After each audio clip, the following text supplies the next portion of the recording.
Oui, on va parler de The Batman, sorti en 2022, réalisé et écrit par Matt Reeves, puisque vous nous disiez, le problème de ce film, c'est qu'il n'y a pas d'auteur. Matt Reeves, à qui l'on doit déjà Cloverfield et 2 films du reboot La Planète des Singes. Alors c'est vrai que du coup, lui, il aime beaucoup cette position de, il y a une saga, il y a une franchise connue, et on va essayer de prendre un contre-pied, de faire quelque chose. Alors là, est-ce qu'il a vraiment pris un contre-pied par rapport à l'œuvre de Nolan?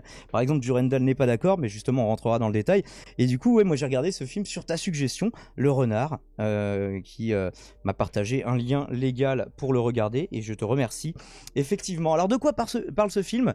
Cette nouvelle relecture du Chevalier Noir qui campe un Bruce Wayne encore au début de sa carrière de héros nocturne, jeune adulte. Décidément, il fait que recommencer. Et oui, l'avenir est un long passé, comme on le disait, ou comme disait Mano à l'époque. C'était peut-être leur seule bonne chanson en vrai. Trêve de digression dès le synopsis. Et donc à Gotham City, on a un nouveau tueur en série qui frappe tour à tour toutes les figures d'autorité de la ville, à commencer par son actuel maire. Et lui, donc, c'est un re-upload du Riddler. Alors certains ont beaucoup aimé, certains ont moins aimé la vision du personnage, l'interprétation aussi. C'est un acteur qui est habitué à jouer ce genre de rôle, mais d'aucuns diraient qu'il le surjouait un petit peu. Donc on va voir Gordon et Batman, alors Gordon qui n'est pas encore commissaire, qui vont enquêter ensemble pour tenter de remonter la trace de ce tueur en série, tant motivé que sanguinaire, quitte à devoir arpenter ses bas-fonds, sa pègre, pour reconstituer le puzzle. Et alors j'ai noté quelques points positifs, quelques points négatifs. On commence par les points négatifs. Le film est long comme l'enfer. Je ne sais pas si l'enfer c'est long, si c'est un long chemin. De combien de kilomètres font les rivières Viens du prendre ta Styx. chloroquine. Merci Singe-Pal. Force à la commu, force à toi, force à nous. Merci beaucoup Singe-Pal, dernier Avad. Et n'hésitez pas, comme Singe-Pal, si vous pouvez vous permettre un petit soutien pour cette chaîne, elle en a besoin. Dernier Avad à vous de jouer le jeu. Ouais, le film est très très long. Et au-delà de sa longueur, il est sûrement un petit peu lent. Parce qu'il ne faut pas confondre rythme et précipitation. Mais il y a peut-être certains moments qui étaient un petit peu dispensables ou inutilement allongés. Contrairement à mon café. L'enquête aussi qui m'a pas passionné. Alors là, en l'occurrence, moi je déteste les polars, donc j'ai un biais négatif en la matière. Mais il y a des films ou des séries qui nous parlaient d'enquête qui ont réussi à m'accrocher malgré tout. Bah là, c'est pas tellement cet aspect-là qui a été le plus captivant à mon sens. Il y a les personnages aussi en point négatif de Catwoman et d'Alfred qui sont pas très utiles à l'intrigue et semblent un peu rajoutés pour le fanservice. Dans le cadre de Catwoman, t'as un peu l'impression qu'ils en ont juste fait une love interest de Batman. Ceci dit, dans la saga Batman, il y a forcément toujours entre Mademoiselle Kyle, comme l'appelle Miss Kyle, comme l'appelle Alfred, et Maître Bruce, il y a toujours une certaine tension sexuelle pour le moins, mais bon bah du coup est-ce qu'elle était vraiment très très utile à l'intrigue? Il y a un moment où elle arrive, du coup il y a un moment où elle est utilisée par Batman dans son enquête et dans le dénouement où elle trouvera aussi son petit moment de gloire. Alors dans les points positifs, j'ai noté quand même pas mal de points positifs. Une très très cool OST, la bande son qui est vraiment géniale. L'usage de Nirvana à plusieurs reprises s'y est très très bien à l'univers torturé, sombre et violent de Gotham City. Je me demande vraiment sincèrement même pourquoi personne n'y a jamais pensé avant. C'est tellement évident Nirvana pour coller à Gotham. Ensuite, on a l'interprétation de Robert Pattinson dans le rôle de Batman, qui est intense, mais qui conserve malgré tout une certaine sobriété. Alors malheureusement, il campe un meilleur Batman qu'il interprète un très bon Bruce Wayne, quoi. Son Bruce Wayne, il est un petit peu plus effacé, mais c'est peut-être voulu. Il y a aussi Colin Farrell qui est très bien et méconnaissable dans le rôle du pingouin, puisqu'on parlait des vieux Batman avec Danny DeVito dans le rôle du pingouin. On a des visuels léchés, le travail sur la lumière, la composition des cadres, l'étalonnage, très très dans les tons orangés, qui est plus que maîtrisé. Et il y a aussi l'esthétique gothique de Gotham. Sur ce point, le film est sûrement supérieur à ceux de Nolan, qui est Gotham qui trouve vraiment une vraie identité entre cyberpunk, film noir et modernité, et ça fonctionne vraiment du feu de Dieu.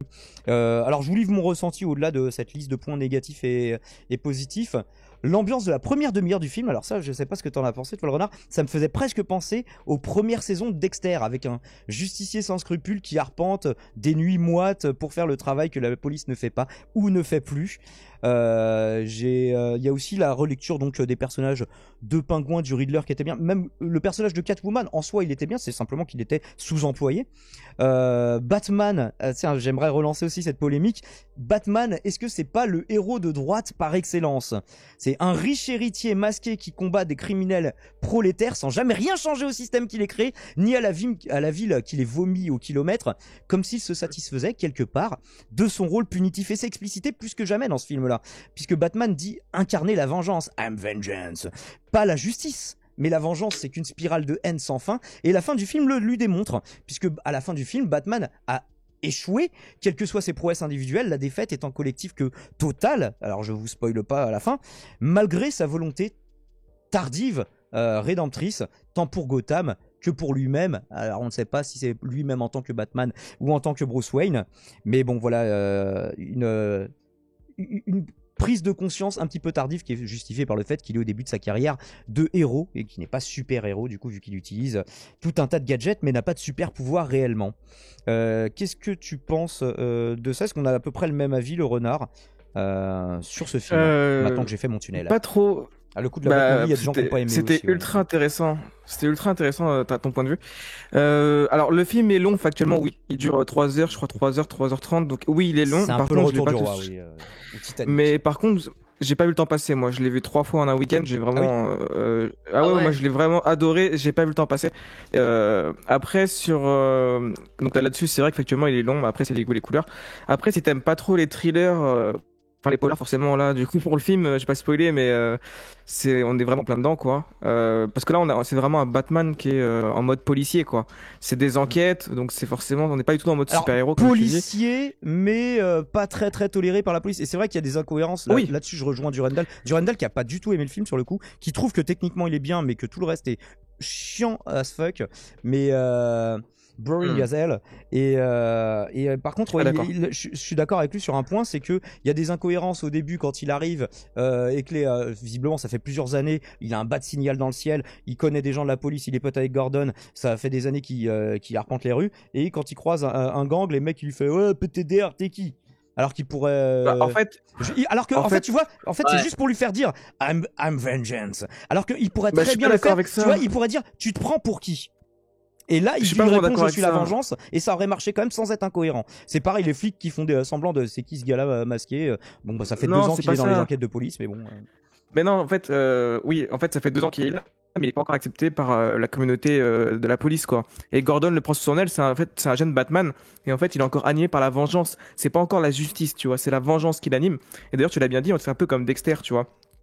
C'est une violence froide et sans scrupules. Pour la musique, c'est moins froide que celle de Dexter. Hein. Il y a plus de rage. Bah, c'est pas un tueur en série, donc forcément. Ouais. Mais c'est Michael Giacchino, le nom, le compositeur.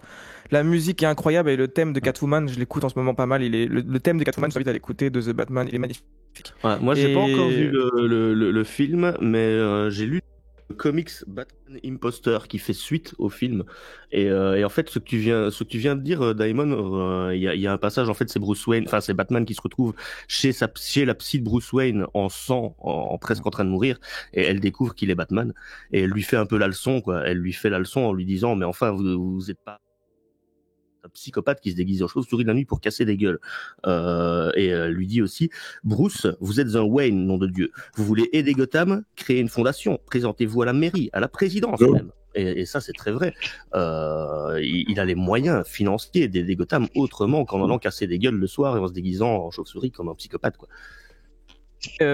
En fait, pour Catwoman, je trouve que... Pour le coup, Catwoman, j'ai adoré. C'est vrai que par contre, Alfred, il est oubliable dans le film. C'est clairement, il est. Mais c'est pas l'interprétation des acteurs qui faisaient et actrices qui faisaient Catwoman et Alfred. C'est vraiment le rôle dans le scénario, quoi. Moi, je l'ai aimé. J'ai trouvé Catwoman avait sa place et je l'ai trouvé pertinente en tant que dans le scénar. Je l'ai trouvé à sa place. À la place de Second Couteau et de Love Interest, du coup. Bah pas vraiment, parce que au final, quand tu suis l'histoire, tout tourne autour d'elle, en fait. Tu vois, c'est elle qui... Bah je vais pas spoiler, enfin j'ai entendu le die, donc c'est pas... Mais moi, je trouve qu'il y a quand même... Et par contre, pour revenir sur le truc du Batman qui est de droite et tout, je sais pas si vous connaissez l'humoriste Yacine Bellous. Il y a le Vortex qui a fait une excellente vidéo sur le sujet aussi. Ouais, c'est un pote à Dedo, je sais pas si vous voyez Dedo.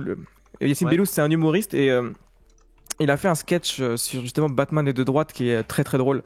Et je pourrais vous le partager sur le chat si vous voulez. Batman est de droite. De toute façon, un des meilleurs récits de Batman est écrit par un scénariste clairement d'extrême droite qui est Frank Miller. Pour ceux qui connaissent, qui est The Dark Knight Returns. Je savais pas qu'il était d'extrême droite, mais... C'est quand même, en fait, Batman, c'est comme un mec qui est... Frank Miller, il est très très à droite. Et en fait, il a écrit Dark Knight Returns, qui montre un Batman vieux. C'est un Batman égoïste. En fait, voilà, il fait des choses pour lui plutôt que pour la population de Gotham, en fait. C'est clairement de la vengeance personnelle. Alors que le mec est déjà un blin-blin. Justement, c'est là où j'ai trouvé ça fort dans le dernier Batman, c'est que c'est abordé justement ces thèmes-là. Et je vais pas spoiler, mais... Moi, je l'ai pas vu, mais... okay. Justement, le pouvoir et l'argent et les fondations de bienfaiteurs et tout. Enfin, tout est abordé dans le film. Tu vois. Bon, après, c'est un point de vue qui est pas très à gauche non plus, mais il y a quand même ce truc de... En fait, on apprend que... il y a des gens qui sont pas si roses que ça, qu'on pensait qu'ils étaient, tu vois. Enfin, il y a pas mal de nuances en fait. C'est pas les gentils et les méchants d'un côté. Dans ce Batman, non, mais après, voilà, dans le lore de Batman, clairement, il fait rien pour le peuple et tout. Enfin, il se costume la nuit pour aller casser des gueules. Oui, parce qu'en fait, c'est toujours, en fait, pour Batman, c'est toujours la responsabilité individuelle, en fait, des gens, et c'est ça qu'il faut punir. Mais on n'essaie pas de comprendre le système qui produit de tels individus. Voilà, il pourrait très bien mettre l'argent, il pourrait mettre la fortune personnelle qu'il a obtenue grâce à son père au service du bien et au service de la communauté. Mais non, il le met juste au service de se faire des gadgets et une super Batmobile pour aller casser des gueules. Daimon, tu m'autorises de mettre de droite ou de gauche? Non, c'est juste une fiction. Mais alors, moi j'aime bien, tu vois, je veux bien parler de sujets geeks, je veux bien parler de sujets de fiction, mais j'aime bien essayer de l'ancrer aussi dans notre monde. Parce que en fait, il y a une volonté, il y a un message aussi derrière ça, des fois. Voilà, les auteurs, les scénaristes ont des visions politiques. Tout est politique. Alors attention, parce que la dernière fois qu'on a dit ça, il y a des apolitiques qui nous sont tombés dessus. Non mais je dis ça. Non mais Batman en plus pour le coup, c'est vraiment. Renseignez-vous sur Frank Miller. Frank Miller est clairement à droite. Il y a aussi comment il s'appelle, Alan Moore qui a fait du Batman. Alan Moore, c'est un nanar. Donc voilà, quand Alan Moore écrit Batman, c'est pas le Batman de Frank Miller, ça n'a rien à voir. Donc bien sûr que les scénaristes... Par contre, quand Alan Moore écrit V pour Vendetta ou Watchmen, c'est autre chose.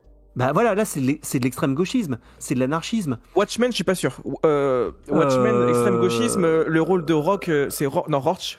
J'ai plus le... Rorschach, ouais. Rorschach, c'est pas vraiment l'archétype du... Non, c'était le bouseux qui s'était clashé là-dessus. Et d'ailleurs, dans le comics, le comédien, c'est une version de Batman dans Watchmen. Ouais.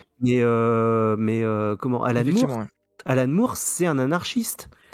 Non mais c'est vrai quand on réfléchit, Batman est quand même quelqu'un qui est ultra puissant, qui a de l'argent et qui pourrait faire le bien de la communauté, qui a de l'argent, de la fame, sortir les gens de la rue, créer des trucs pour les gens machin, et au final il s'amuse à mettre des costumes pour aller tabasser des pauvres. Voilà, à construire des Batmobiles à la con et aller tabasser des méchants la nuit quoi. Putain, Batman c'est pas Pacito en fait. Carrément. Et je suis sûr qu'il y a plein de droitards, de turbo droitards qui se revendiquent. Catwoman c'est bien sûr, de la même façon que le Punisher, c'est un emblème. Catwoman c'est Jeanne d'Arc. C'est un emblème de l'extrême droite, Punisher. C'est Bah Catwoman, non, elle est là pour alors éventuellement accomplir une vengeance familiale, mais elle est pas en train d'arpenter les rues dès qu'elle voit quelqu'un, elle lui casse la gueule. Non, Catwoman, elle est là pour piquer des trucs, voler des bijoux. Voilà, c'est. En fait, c'est la lutte des classes. C'est elle fait ce qu'elle peut pour s'en sortir. Bien sûr, exactement. Elle fait ce qu'elle peut pour s'en sortir. Elle est pauvre et elle se dit bon bah je peux devenir moins pauvre en volant riche quoi. Ouais, exactement. Mais et pour revenir au film, en fait j'ai trouvé ce qui est intéressant déjà, enfin j'ai pas spoilé mais pour que l'on puisse comprendre vraiment le virage de l'univers, c'est que le film se joue vraiment dans une ambiance Seven. On parlait de Fincher justement tout à l'heure en parlant de The Game. On parle de Matrix quand même, non? Non mais c'était pas le premier que j'ai entendu faire ce parallèle. Je continue le renard. Oui, il y a une ambiance vraiment de Seven de David Fincher, sur une ambiance poisseuse, une ambiance lourde, avec la ville est tout le temps, il y a tout le temps de la flotte qui tombe, tout est rouillé, vraiment un truc très ancré dans le réalisme et le glauque, tu vois. C'est une ville qui a vécu, c'est une ville qui vit, c'est une ville qui est qui est pesante en fait au quotidien, qui est dangereuse. Il y a le tueur en série, pour le coup c'est un vrai tueur en série, tu vois, c'est pas un méchant, machin. Il commence sa série. Il commence sa série et vraiment il fait un enchaînement de massacres et c'est clairement violent, tu vois. Il y a pas de sang parce que bon, le film, voilà, ça reste un film de DC, un PG-13, ouais. Mais c'est clairement glauque. Mais ouais, vraiment dans l'ambiance, il y a des moments, on sent l'inspiration Seven. Bon, il y a quelques accès de violence, notamment à la fin. Il y a un moment, un tabassage à coups de poing où tu te dis ça s'acharne un peu quand même. Mais si tu vas par là, le renard. Et la violence qui est suggérée, elle est quand même un peu vénère. Enfin, je spoile pas certains des meurtres, mais le tueur en série, il s'amuse pas juste à les tuer, il leur fait avoir des morts horribles. Il y a limite un côté saut, des fois dans complètement. Ouais, mais le truc c'est que si on va par là, si vous prenez une série comme Green Arrow, il pleut tout le temps et ça en fait pas une série pour adultes par ailleurs. Non, mais est-ce que t'as vu le film? Non, je l'ai pas vu. Je te jure que. Mais je vais le regarder. Non, mais j'ai prévu de le regarder parce que j'aime bien. Il y a vraiment une ambiance Seven. Après, je dis pas que c'est un film aussi. Attends, je dis pas que c'est un film aussi réussi que Seven, tu vois, parce que je préfère quand même Seven à The Bat. Attends, laisse-moi 2 secondes. Excuse-moi, vas-y. Vous parlez là. Vas-y, le renard. Je préfère quand même Seven que The Batman, mais on sent une inspiration en tout cas, c'est indéniable, de ce côté vraiment poisseux et tueur en série psychopathe qui enchaîne les crimes. Et en fait, c'est un film d'ambiance et c'est pour ça que je pense que le fait qu'il soit long, moi je l'ai pas trouvé lent, mais je l'ai trouvé long. Mais factuellement il est long. Les deux, mais c'est un film justement qui installe une ambiance où t'as vraiment un côté l'ambiance fonctionne étouffant. C'est intéressant. Et même d'un point de vue gadget. Mais d'un point de vue de gadget, Batman, vu qu'il vient juste d'être le justicier, il a des gadgets tout pourris en fait. Genre, il y a un moment, je spoil pas, mais à un moment, il veut planer. Je vais pas dire ce qui se passe, mais normal dans Batman en général, il veut planer, il plane easy quoi. Le mec, il active un truc, machin. Là, en fait, ça combine. C'est vrai qu'il y a des fois, il y a certains fails, on va juste dire ça quoi. Mais... Ouais. Et c'est vrai que dans un film aussi sombre et qui se veut un peu réaliste, malgré que Gotham ce soit une ville un peu impossible, mais c'est une caricature de ville. Mais ça tranchait vraiment avec le côté sombre, pas drôle et réaliste, ce moment de oups, ça fonctionne pas. Et c'est ça surprenant. Alors, du coup, encore une fois, moi je suis fan de comics, donc je pense que, alors, sans avoir vu le film, ce que vous me racontez là, en fait, ça me fait penser à justement encore une autre histoire de Frank Miller qui s'appelle Batman Year One, où justement c'est la première année où Bruce Wayne est Batman. Donc en fait, voilà, il y a des ratés, il sait pas bien se battre, il a des gadgets un peu merdiques. Donc c'est disponible en français, c'est disponible en français si vous voulez le trouver chez Urban Comics. Cette tenue, c'est juste du cuir un peu dégueulasse. Ouais, voilà, c'est ça. Son masque, il est exactement ça. Il est tout pourri. C'est exactement ça. Là, sa tenue, tu vois, quand il veut planer, je spoil pas, mais en gros, normalement, il active un truc et ça voilà. Pas trop, là, vraiment, non, je spoil pas, t'inquiète pas. Mais en gros, là, faut qu'il fasse des trucs avant pour planer. Et même quand il veut planer, c'est pas ouf, quoi, tu vois. Ouais, donc... Et c'est assez marrant marrant. Ça ajoute du réalisme et sur la prestation de l'acteur. Dans le Batman, il est très bon. Après, quand il est Bruce Wayne, c'est vrai qu'il est très effacé. Et en fait, je pense que c'est un Batman qui est profondément là, au moment-là, qui est très très dépressif, quoi. Il est clairement, on voit même, en fait, vu qu'il vit que la nuit et tout, on voit vraiment que le mec quand il est en plein jour. À part le Batman de la série des années 60-70, quel Batman n'était pas dépressif, hein. C'est vrai que sur les années suivantes, en fait, quand il prend de l'assurance, en fait, il devient le Batman. Un peu m'as-tu vu, le Batman dragueur en fait. Mais c'est vrai que les premières années, oui, c'était plus compliqué. Mais je vous conseille, si vous aimez bien les comics, de lire le Batman Year One de Frank Miller, qui justement parle de la première année de Bruce Wayne en tant que Batman. D'accord. Je suis pas trop lecteur de comics, mais si je trouve des scans, pourquoi pas. J'essaierai de te trouver un lien, Diamond. Si tu t'aimes lire en anglais les comics? S'ils sont traduits en français, je préfère, mais bon, je lis à peu près l'anglais, pas de façon fluente, mais ça devrait le faire. Il y a un truc qui m'a fait marrer, c'est le manoir de Bruce Wayne. Putain, c'est vraiment. C'est pareil, c'est dans le côté. C'est noir, il y a plus d'espoir. Là, c'est abusé.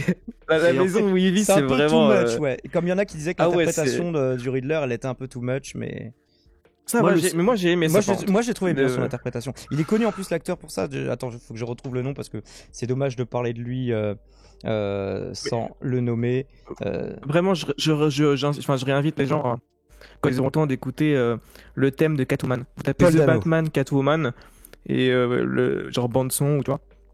Et le thème de Catwoman, je le trouve vraiment magnifique. Mais moi, le seul truc en fait Je qui me crois. fait peur sur le film, c'est de me dire que c'est réalisé quand même par un Yes Man qui fait partie de l'écurie de J.J. Abrams, quoi. Donc comment un moi, mec je comme trouve pas ça du tout que c'est un Yes Man, Bah, trouve Matrix qu'il a une- quand il a- même, quoi. Enfin, le mec fait Il des était sur films Matrix de aussi Non. Non. Reeves Non, mais c'est il est de D'accord, l'écurie je sais de pas de quoi J.J. vous parlez. Abrams, quoi. Mais je trouve qu'il avait fait du super boulot sur la planète des singes. Ouais. Je trouve que dans Alors dans que la Batman, planète des là, singes, il y en a plein qui sont cassés la gueule dessus. Hein. C'est pas ouf. Ah, hein. Tim franchement, Burton, tu vois, clin le d'œil, clin Batman, d'œil. Bon. on peut pas dire que c'est un film de Yes Man qui a un personnel, tu vois. On sent qu'il a Ouah. derrière.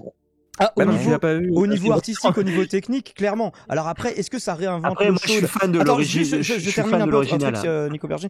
Vas-y, Daiman, vas-y. Oui, non, mais après, c'est bien de faire le purisme, mais nous, on parle du film en lui-même. Est-ce que c'est super respectueux du personnage tel que toi, tu le connais en tant que fan? Probablement pas. Mais alors après, encore une fois, là, dans ce cas-là, je vous renvoie à ma vidéo sur Fondation où à un moment, je fais un passage là-dessus. C'est toute adaptation sera une trahison de l'original. Oui, je suis d'accord. Je suis d'accord avec toi, Daiman. De toute Mais, façon. Donc si après, on s'arrête non, mais à c'est ça, pas on grave. arrête de faire des oui, des bien critiques, sûr. en fait. Non, mais je suis d'accord. Ouais. Mais je cherche pas à faire le puriste. Hein. C'est juste que, en fait, je veux donner des pistes. Mais il y a une proposition différentes, si personnelle là sur le coup vraiment Ouais. sur Et l'esthétique, surtout, c'est pas grave. sur ok. l'esthétique, sur Ok, ok. l'ambiance, sur la bande son, sur la façon de le filmer. Il y a une maestria et il y a une identité. On n'a pas le droit de dire le contraire. Par contre, est-ce que l'enquête elle était sympa à suivre? Moi j'ai trouvé ça chiant. Mais après il y avait plein de qualités. Non, mais Oui, bien sûr. je cherche pas à faire le puriste, hein, Daimon. C'est juste que, voilà, je donne un point de vue de quelqu'un qui lit des comics depuis 30 ans et Pas de Mais soucis. le Et- truc, c'est et que là, pour attendez, moi, une vas-y, œuvre le audiovisuelle. renard, vas-y. ouais. Le Non, renard, juste pour moi, une œuvre audiovisuelle, en fait, ça doit suffire à lui-même. Tu vois, quand tu regardes un film, bien sûr. t'as pas besoin d'avoir vécu 30 BD, t'as pas besoin d'avoir lu 30 BD avant pour te plonger dans l'ambiance. Ah, mais je Ou suis alors d'accord, mais je suis film, d'accord, je suis tu te d'accord. destines un aux film fans. n'enlève rien. Et puis un film n'enlève rien aux comics, en fait. Même si le film prend une direction artistique particulière ou un Batman totalement différent, ça ne va pas enlever ce qu'il y a à côté, en fait. Tu vois, c'est Mais je juste suis une d'accord, mais proposition comme différente. je vous ai dit, j'ai pas encore vu le film, donc j'émets un avis. Enfin, Oui, j'émets mais pas alors du coup d'avis d'ailleurs, mais ne dis pas que ce film n'a pas d'identité et mais non, mais pas de j'ai pas dit de ça. vraie J'ai direction. pas dit ça. Non, parce J'ai que pas tu dit me disais oui, J'ai- mais j'ai des a priori. c'est Matt Reeves, donc c'est comme ça. Bah, Et regarde j'ai le des film. a priori. J'ai des a priori. Enfin bref, Et- vous voyez, on n'est pas d'accord. Non, mais je vous interromps juste 2 secondes, je vous rends la parole, mais pour mettre Ouais. fin à cette chronique, parce que je vais en faire une version courte, que je posterai Ok. sur Diamond les chroniques de YouTube, vous avez vu, il n'y a pas que des reviews, il y a aussi des critiques, même si là aussi c'est adapté d'un live, mais les vidéos avec montage reviendront, et si vous voulez nous entendre spoiler, eh bien, venez sur le live intégral, dans lequel, à partir de maintenant, on se l'autorisera. Merci de vous abonner, d'avoir suivi cette vidéo, likez, commentez, faites les trucs de fin de vidéo. Ciao, ciao, c'était Diamond.